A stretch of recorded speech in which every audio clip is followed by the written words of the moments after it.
Elisha Otis didn't invent the elevator. What he invented was the first elevator that people felt safe in. Lifts and hoists had been around since prehistory, but much like the first Star Trek transporter, they were considered safe enough only for cargo.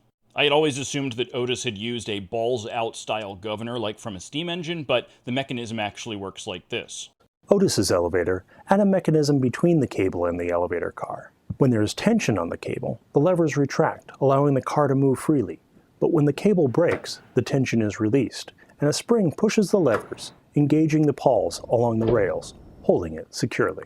So Otis brings this thing to market in 1852, but nobody is buying it. So at the 1854 World's Fair in New York, Otis builds himself a 50-foot-tall freestanding elevator shaft and has P.T. Barnum handle marketing. Otis would simply have himself hoisted to the very top and then have his assistant cut the cable, allowing the car to drop until the brake engaged. They repeated this demonstration once per hour for the duration of the fair, with Otis continuing to do publicized demonstrations for several months after. I've heard several anecdotes that Otis would often pretend to not know that the cable was being cut, hamming it up for the crowd below as they tried to warn him of the nefarious behavior that was taking place just above his head.